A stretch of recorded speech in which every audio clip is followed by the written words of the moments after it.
What strikes me is that over the past number of years, there have been great strides made on the state side.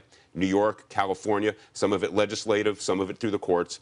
Yet in Washington, not so much. What explains the divergence, and what is the psychology that differs in each one? I agree. When it comes to our movement for gay civil rights and transgender civil rights, it seems to me it is the best of times and it is the worst of times. Within the last year, we've passed bills in New York and Maryland and Washington State giving gay Americans the freedom to marry. At the same time, these obstructionists in Congress won't pass a bill that bans workplace discrimination against gay and transgender Americans. Is there something different about Washington or the federal government as opposed to the state level government that permits this discord? I live in Washington, D.C. I used to live in New York, and I'm now in D.C., and I sense a lot of risk aversion among my peers who are lawyers or lobbyists or who work in government.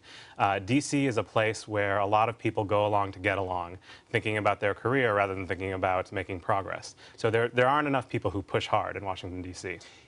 I have viewed the issue of gay rights and LGBT rights as being generational. It's almost inevitable that at a certain point we'll hit a tipping point, and those under a certain age will say, and I take my kids as an example, they say, of course, same-sex marriage should be legal. People over a certain age are more hesitant, and then there's a middle ground where people kind of, we don't know.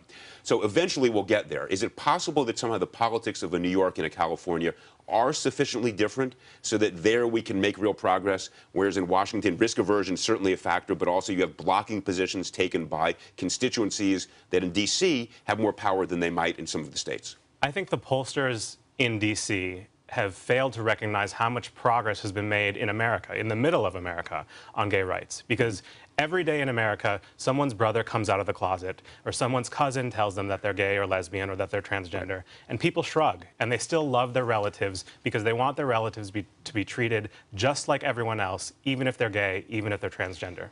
Look, I also am surprised that Mitt Romney did not use the situation that he encountered this week as a way of making a statement.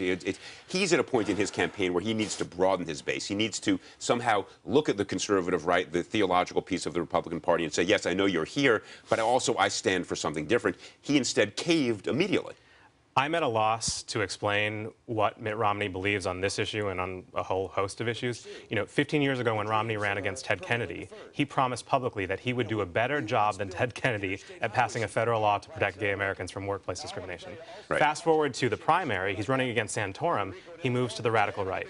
Then he wins the nomination. 1 week later, he hires an openly gay staffer, Mr. Grenell, who by all accounts is exceptionally qualified, exceptionally talented. He's the best person for the job, but then the radical base goes nuts. Look, is it possible that Mitt Romney's a weather vane? Maybe there was just a pause in the breeze. Maybe there was a lull in the weather patterns, and he got stuck pointing theological right, and maybe he'll continue to wander around the circuit. Because you're right, it made no political sense for him to bow down to the right at that point instead of broadening his base. And so I was somewhat mystified by it.